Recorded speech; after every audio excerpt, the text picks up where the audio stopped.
All right, so we got a little bonus footage from the pundits of pugilism. So there's been some news that has come through regarding undisputed lightweight champion Devin Haney, and I'm gonna go ahead and let Boston kind of keep us all informed on this. So according to the Haney voice, also known as the boxing voice. Shout out to Ness and Danny and those guys. Uh, Devin has vacated or is planning to vacate his 135-pound belts. Look, Shakur Stevenson is already labeled as the WBC champ, full champ. The WBC had Devin Haney as champion in recess. Gervonta Tank Davis is in that interim title position within the WBA. I can't remember how the WBA, what their nomenclature is for labeling the interim champion, if it's the regular, if it's super or whatever. Devin Haney is in that position. Gervonta Tank Davis is in that regular or interim position or whatever it is. Gervonta Tank Davis is the only guy that's in a position to get elevated. The rest of those belts, the IBF and the WBO, if they get vacated, what you will probably see is vacant title fights. The fight between George Kambosos and Vasyl Lomachenko has conveniently already been scheduled, has already been signed, and that will become a vacant for the IBF. So whenever George Kambosos Lomachenko is, you'll see those guys fight for that vacant IBF. Now, this is where things get interesting, because if when Lomachenko beats George Kambosos and becomes the IBF champ, he will be dropped from the rankings and the rest of the sanctioning bodies. Currently, Lomachenko is number one within the WBO. So once Lomachenko gets dropped from the number one position within the WBO, Dennis Branchek becomes the number one and Isaac Cruz becomes the number two. Or they stay where they are and you see Dennis Branchek fight Isaac Cruz for that WBO belt. Promotionally speaking, that is probably a tricky fight to make. I'm not sure where Branchek's promotional allegiances lie. The last time I saw Branchek fight, I believe was on DAZN, and I believe it might have been against Regis Prograis. I cannot remember. I'll be honest with you. Point is, it's tough to see Dennis Branchek fighting Isaac Cruz for that WBO and a WBO eliminator.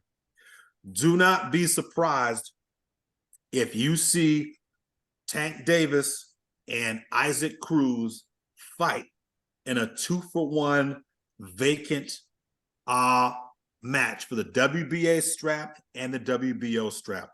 The same way you saw Canelo Alvarez fight Callum Smith in a 2-for-1 fight. Keith ended up fighting Callum for that, whatever it was, the WBO, the WBA, and the WBC just threw their belts in just because. Do not be surprised if you see that fight happen, which might explain why Gervonta Davis is declining, at least initially, to be elevated to the WBA as the WBA full champ.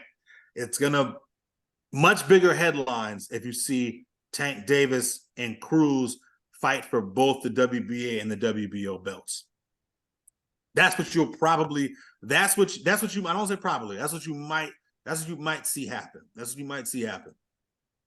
Well, yeah, I mean there's a lot of kind of moving parts there, but in sticking with Haney, what do you think of some of his? And I'm throwing this to Coach. Like, what do you think of some of his motivations? Because he's vacating 135, where there is a lot of mega fights that can be made, but the guy, he's a big lightweight, so I can understand that. But he's saying that he's only going to fight this one fight at 140, and this is from his mouth. He said he wants his next fight to be at 147.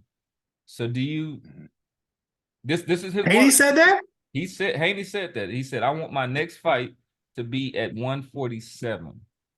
So, Coach, do you think that this is a good idea? Like, will you think he'll change his mind once he feel the weight and strength of somebody like a Prograde? Well, to be honest with you, well, first of all, I mean, we early on, we definitely had talked about how, it might be tough for this guy to hold, certain weight, at that lower weight, so 130, 135, that whole period, of time frame. So I think if he gets up there, man, I'm hoping that he has to weight,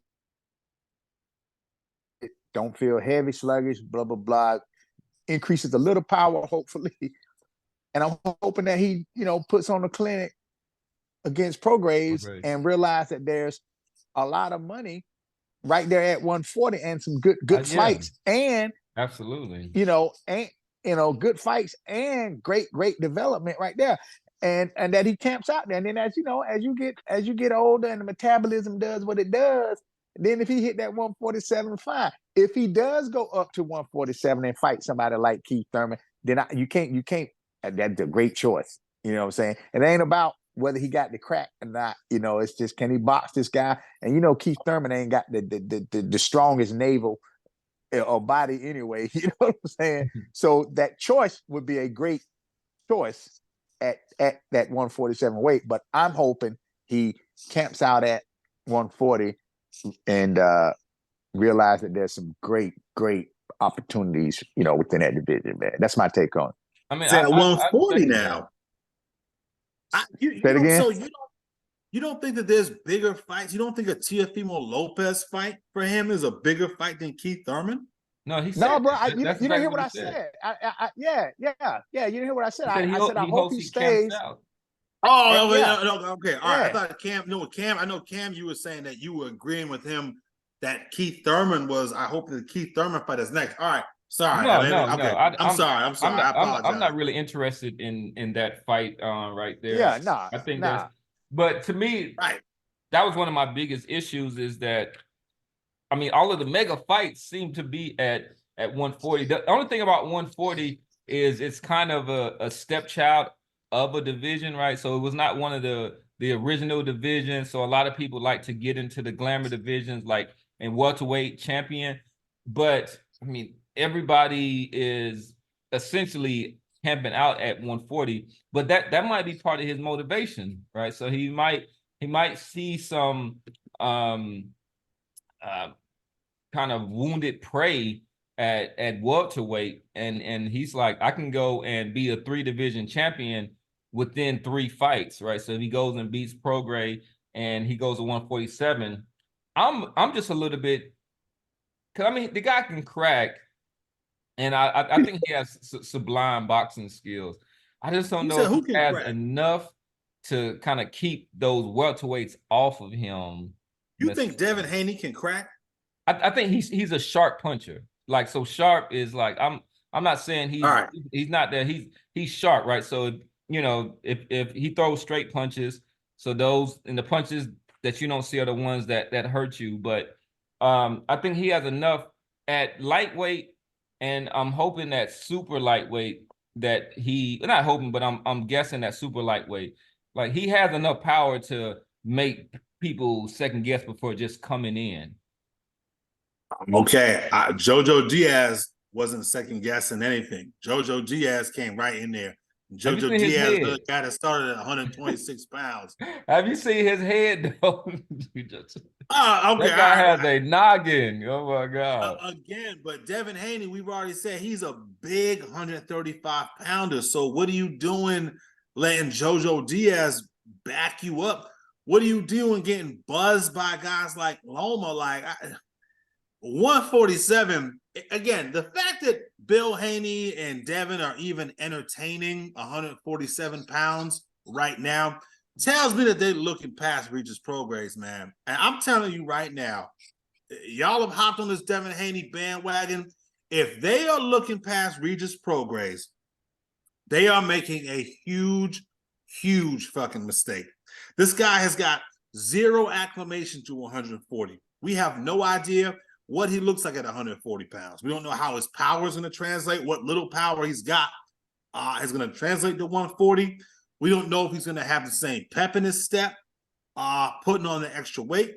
We just don't know. Regis Prograis is an established commodity at 140 pounds and has fought the best guys at 140 pounds. So yeah, all that to say this, all that 147 pound shit, they should have kept that shit at the house. There was no point in even bringing that shit up. We don't even know if you're a top guy at 140 pounds yet. There's a lot of work to be done at 140 pounds, and we don't know if this guy's even a top 4 guy in the division yet. We'll see, though. Hey, so what you gonna say when be it stoppage or outboxing? What you gonna say if he beats your boy Prograis, man? What you gonna say? You gotta give him a ton of credit. You gotta give him a ton of credit. I mean, Lomachenko. Who did he fight prior to Lomachenko? Kambosos is a solid guy, but look, the accolades: undisputed champ at 135, moves up, defends against Lomachenko, who's a top guy in boxing right now, still probably top 10 to 15 guy pound for pound. Moves to beat Regis. This guy is immediately a top 5 pound for pound guy. You got to give him all the credit in the world, even if the fight is close. If he wins a close fight, you got to give him a ton of credit for beating a guy like Regis Prograis. A ton of credit. If he beats Regis, look, he can go and do whatever he wants. You know, whatever he wants. As a boxing fan, I'll accept that because of the accolades and the strength of opposition. As a boxing fan, I give him that leeway. Absolutely. That's what I'll say. Hats off. You heard that, Cam, right? You heard that. All right. So go ahead on and tell us now then, Boston, because so who's okay, so he beats Prograis. Yeah. Who's your next great hope? Who's number 2 in there that wow, if he tries to fight blah blah blah blah blah, he's gonna get knocked out. Who it's gonna be Matias. Other than my man Tank. Sabril Matias. That's the guy. It's Sabril Matias is the Matias is the boogeyman. And which one is which one is more dangerous for Haney? Prograis or Matias, bro? Oh, which one is more dangerous? That's a great question. Because that's interesting. If he beats Prograis, bro, then because in our last conversations and stuff, Prograis is the boogeyman and Candyman offspring. You know what I'm saying? All wrapped up into one. Yeah. Look. So which one? So that's what I would say to you. Prograis is more of a threat. I think so. You could be right. Matias guy. That's what I would say. More of a threat. You could be right. You could be right. I'm not going to argue with you on that. You could be right, but I'm not going to be that. Excuse me. I'm not going to be that kind of boxing fan. When you do what Devin Haney has done over the past 3 fights, and look, Kambosos is not some world beater, but Kambosos is solid enough of a guy. And again, he beat Teofimo Lopez, became undisputed. Devin Haney fought him and won. So you got to give Haney his props for that fight, and beat him twice off a shitty contract, right? Fights Loma, wins a close, some would call it controversial fight, goes on and beats Regis Prograis. The guy who goes on and does that, as a boxing fan, I give this kid the leeway to do whatever he wants.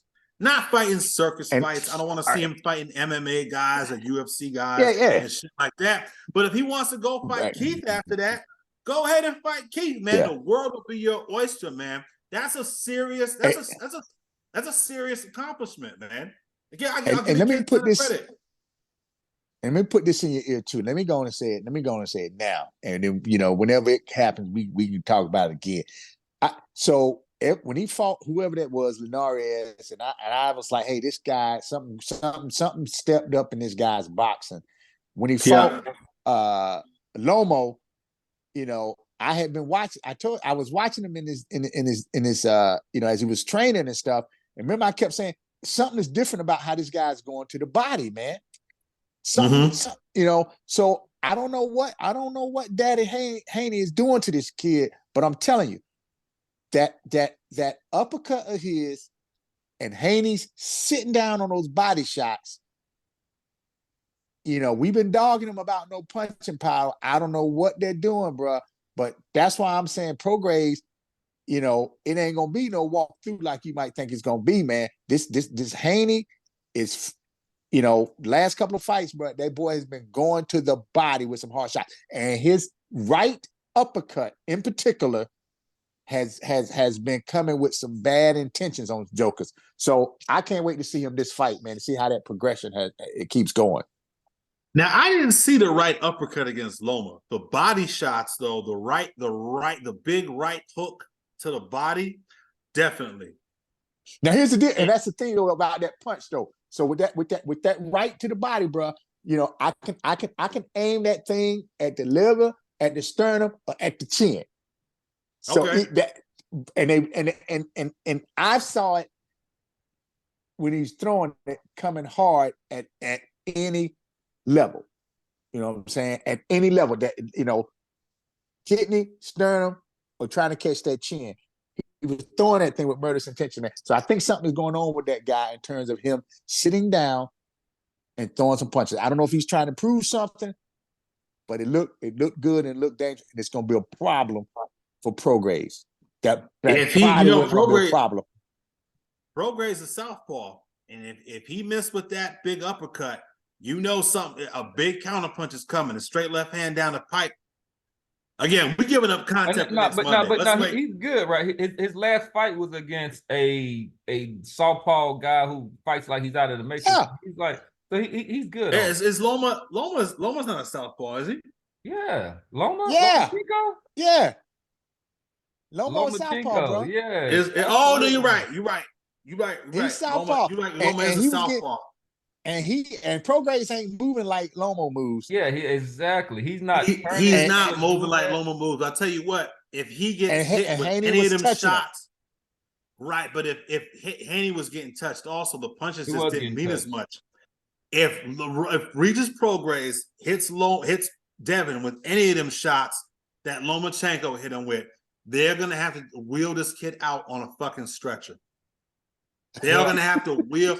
They're gonna have to. We're gonna hold out because we're gonna wait till next week to give our predictions from that. I know. We were supposed to be talking about the impact of him vacating as. No, we are, because we're talking about hypothetically how at higher weights, if he's gonna have enough power to hold people off. But we're gonna think about it, but I would love to kind of see your breakdown or what that, because I'm saying I've never been like Team Haney, like in the sense where I've just always been in his corner. But I do appreciate Sublime boxing skills when I see it, and is he sublime? Is he a sublime boxer? It's subtle. It's not as aesthetically pleasing as you want. Man. The guy is he's turning into a master boxer, man. Come on. He is, and Jared, boy, he always fights us on folks that we say about. Like he fought us on Tank. When I told you that boy can box, I never fought you on Tank, Dave. You fought I never me fought on you Tank on boxing. You fought you Tank boxing, man. I fought you on Tank strength of opposition. I never fought you on Tank boxing. Tank is really an excellent boxer. I always fight you on Tank's opposition. I never fought you on Tank's skill set. We all can see that Tank is skilled. I will get back to it. So we argued about the X's and O's of that Ryan fight and him taking away the jab. We argued about that, and specifically, I never questioned Tank's skill level. I've only ever questioned Tank's selection of opposition and his strength of opposition and why he won't fight the guys who want to fight. I've never questioned. I'm gonna go back. I'll go back and look at the tape. But okay, so then on record, you fighting me and the professor on Haney's sublime boxing skills. On the record. We telling you the boy can box. Yeah, of course he can box, but what does that mean exactly? Bro, okay, I'm saying that against the majority of even some of the folks thinking through 140, this dude, in terms of his boxing acumen, is superior than a lot of these guys, bro. Even at 140, dude, he can box these cats, You bro. don't think That's so? what I'm saying. Devin Haney is Okay. going to be a guy that he has to show me. And I'm a big eye to look. I'm a guy who relies more on what my eyes tell me than what your resume shows. Devin Haney has displayed good boxing. I'm not going to sit here and act like Devin Haney is not a good boxer, but to sit here and I'm not gonna say that he's gonna beat guys like Matias and Prograis and bro, guys, he I'm gonna not, I'm outbox not, him. I'm not He gonna gonna do he it. gonna Guys outbox. like He gonna. I ain't saying he gonna knock him out, but bro, he gonna outbox them jokes and put on guys the like clean. he might make it look Gary easy. Antoine Russell, Richards and Hitchens, Sandor Martin, Josh Taylor, Jack Catterall. Those guys are going to be problematic for this kid. Jermaine Ortiz, though, if he's still fighting at 140 pounds, those guys are going to present a lot. But listen, the only guy he walks through makes him is problematic? What makes him problematic though? This is right. Your answer that you're about to give, bam, stop right there. That's what I'm saying. And their your punch, power. and their punch resistance. Their power and their punch resistance. Yeah, okay. you can't act like power is not some insignificant factor in boxing. This kid, Devin Haney. I'm loving Tank. I'm loving Tank. So you know I respect the power. I'm loving Tank. But what I'm getting at is, I admit the guy gets kind of distant, lose focus maybe in those later rounds. But that boxing, bro, that kid's boxing, I think if he, in those earlier rounds, and if he stays focused, it neutralizes that stuff, bro. It neutralizes that stuff. Eventually, at some point, Dave, as a fighter moves up in weight, you've got to be able to keep guys off you. And people love to invoke Floyd Mayweather and say skills pay bills. And look at Floyd. Floyd never fought a guy like Vernon Forrest. Floyd never fought a guy like Paul Williams. And if he had fought guys like Vernon Forrest and Paul Williams, his lack of punching power would have been exposed. Those guys would have been on his ass. And when Devin Haney gets in there with guys like Subriel Matias, and when you're going to see next weekend, he is going to have to be able to find a way to keep those guys off of him. He cannot jab and grab his way for all 12 rounds and expect to get decisions. Okay, let me give you another question. I'm going to give you another question. Don't shut all this stuff down. I asked you earlier, I said, look, which one is the greater threat? I asked you, was it Prograis or as Matias? So now I'm asking you, run through everybody in the 140 division. Who is the greatest threat? Who is the individual that you would say, Devin Haney fight this guy within 140? It's the toughest threat. You still wouldn't make that Prograis? I don't know. It's a lot of threats at 140. Give me one. Just choose one. Choose one. You don't have Look, to be right. That's tough. Well, hold on, guys. Damn it. It's tough. Look, it's tough to choose just one. Star. There are a lot of guys. No, there are a lot what of that's guys called is called hedging your bets.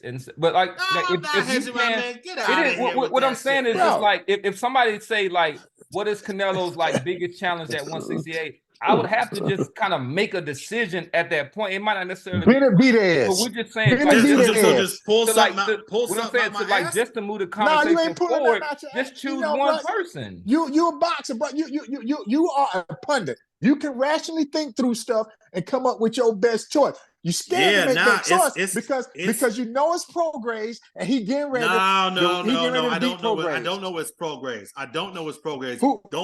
You put words in my mouth. I'm telling you right now. I don't know the greatest guy. I'm telling you right now. Who is the best threat at 140? I'm saying this guy's about to beat Prograis, dude. I don't know if Prograis is his biggest threat. I can see a guy like Gary Antoine. I can see a guy like Gary Antoine Russell giving him even more problems than a guy like Prograis because of his height and his reach.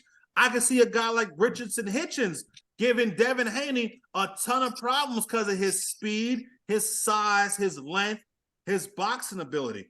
I can see a guy like Jack Catterall Would those two or those three give Prograis the Catterall. same problem? Yes, yes. Richards and Hitchens would give Prograis a ton of problems. So Gary Antoine Russell will give he Prograis a lot of problems. Yes. So who? I don't. I look at it There's this a way, lot of Cam. guys I look at at it this this weight way, class. Cam. We're gonna have a whole history of here we go again. I got win, and then here come Boston with the next great hope, the next great hope, and the next great hope. So what am I supposed to do? Just agree? Devin Haney's the best guy at 140 pounds without even having fought anybody at 140 pounds. No. So what are you asking me to do here? We were just asking you. We were just asking you on your knowledge of all these guys at 140 that you have seen, who is the greatest threat? There's a lot of them. You think there's a lot of them. But there's a lot of them, and so each guy poses his own threat. Just like when we talked about Benavidez earlier this week, and we looked at Bivol and we looked at Beterbiev. Both of those guys pose their own threats for their own unique reasons. but that's true. But if somebody asks me the question, like, who do you think poses the bigger threat? Like, I wouldn't hedge my bet, and like I would just kind of like give an answer. Like, I would. That's you. Yeah, what I'm saying, like, but it's just a mechanism to move like the discussion forward and move arguments. But like when you hedge, it makes you non-committal, and then we can't. It leaves you an out. You like, it's a lot of people. I was like, yeah, like, and you that guys does nothing to the conversation. That adds nothing to the conversation. Getting me to name one guy locks me into one guy, and I'm telling you now, what I'm saying, like, just right now, based off the information that you had, based on people's attributes, their skills, their experience, their background, like, who do you think? It's not. It doesn't like. It's nothing. It's nothing hinging on it. Like, who do you think is the biggest threat at 140?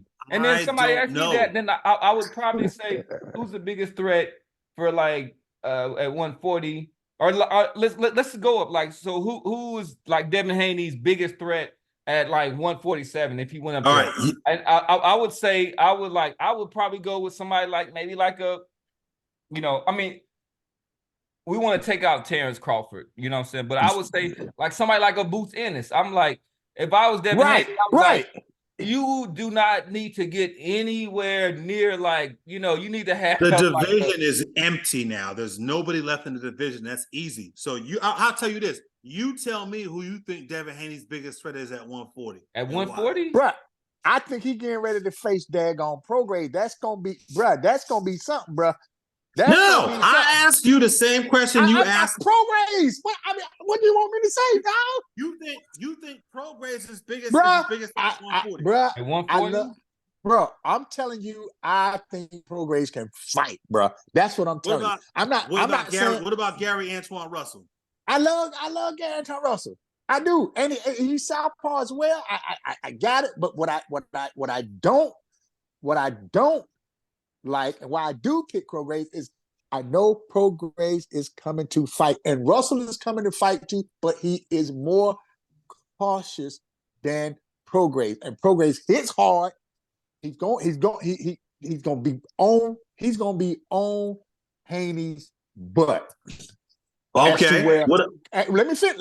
Dog. Go ahead. It's the best. So I'm telling you why. Right? And I think he understands tremendously the flaws of Haney's chin, especially in the latest round. I think this Joker gonna be on Haney like stank on a turd. That's period. And then so for Prograis is okay because that I know right. But the thing is, but let me finish. Gary Russell. Though he's a great technical body, it would no way, shape, form, or fashion be on Haney the way Prograis is going to be on Haney. It wouldn't happen.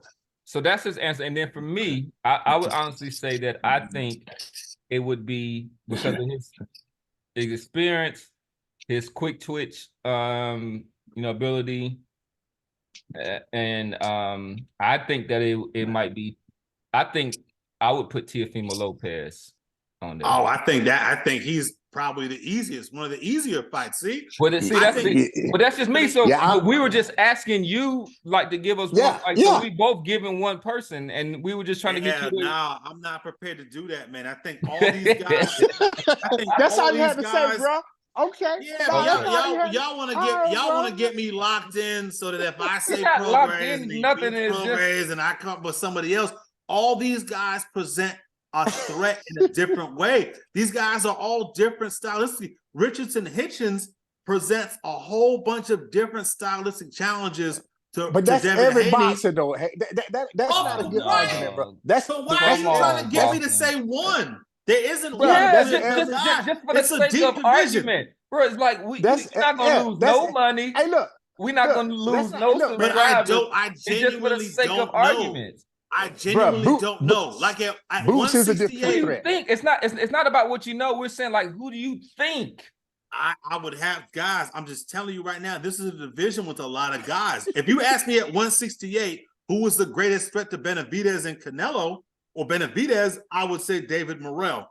168 is not as deep as 140. There's a lot of guys at 140, guys, and there's a lot of guys who vary stylistically. So I can't answer that question. I'm being honest with you. I'm not trying to hedge my bets. I'm just trying to be honest. You just don't want to. You can't answer the question. That's not it, dog.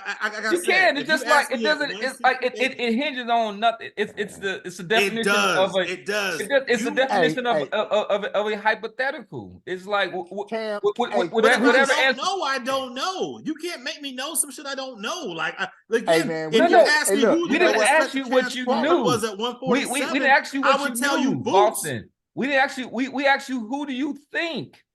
It's just a thought exercise. Again, I don't know. The division is that deep. It is, yeah. The division is that deep. We take it. The division is that deep. We taking one of your S's away from your name, bro. Man, get out of here. Y'all niggas can take whatever you want, man. Y'all not gonna force me to play this little game that y'all get me to play. There's a bunch of divisions in boxing. If you ask me that same question, I can tell you. It's Boston with one S. He took one of the S's. He took the S off your chest. I'm not playing your little game. He took the S off your chest. Y'all not slick. Y'all not getting me to say Regis no, Prograis. I think highly of Regis Prograis, man. It's a deep division. The division got real deep, man. The division you got Prograis by stoppage. That's what I do got Prograis by stoppage. That doesn't make him the biggest threat to Devin, though. Really? Okay. Somebody that's gonna stop him? Oh, How many people there's no gonna stop Devin Haney? I'm not saying this shit's gonna be easy. Look, man, don't lose your other S. Don't lose your other S. Your name about to be Bolton. Look, by way of contrast, I think a guy like Gary Antoine Russell or a guy like Richardson Hitchens is going to have a much easier time finding the range and the distance against a guy like Devin Haney because of their height and their length. I think Regis is going to struggle to find the distance because he doesn't have the footwork that Hitchinson and Gary Russell is not necessarily there. The height and the reach is not there. So it might take him a while to find that range to land that shot. But a guy like Hitchens and Russell, they're not gonna. The range is gonna be there because of those guys' height and because of their reach. Those guys are different fighters than Prograis, man. So y'all get me to try to commit to some shit I genuinely don't know. That it just happens. That's the nature of this division. If you ask me that question about any other division, I might give you an answer. Like Beterbiev is the biggest threat to Benavidez at 175. Beterbiev is the biggest threat to anybody at 175. Boots is the biggest threat to Crawford at 147. Tim Tszyu is the biggest threat to Crawford at 154. Those divisions are made up differently. This division here is very deep, man. Sneakily, it got real deep. There's a lot of different kind of guys here, man. Y'all not gonna just get me to commit. Come on here and talk shit and send me a bunch of text messages. Send me memes and all that shit. I know that's what all that shit is about, man. I know what's got to be a part of this of the header of the title of this coach takeaway. Yeah, On the sure. Boston S. Sure. Sure. Hey, I tell you what.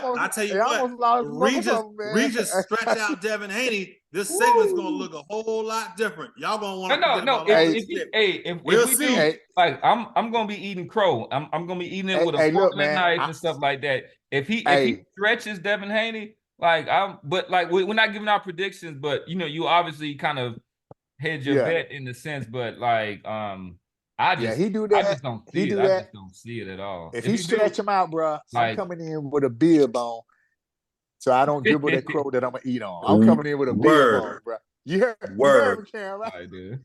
All right, with that said, let's go ahead and wrap up, man. It's been a good, lively session. This is Professor Nails. I'm signing off from my man, Boston Jared. Peace. With one S. Coach Betty. Rude. Make sure y'all like and subscribe to get just the most erudite content on boxing on the net. Y'all know what it is. We are the pundits of pugilism. Signing off, Pop Talk. Y'all know what it is.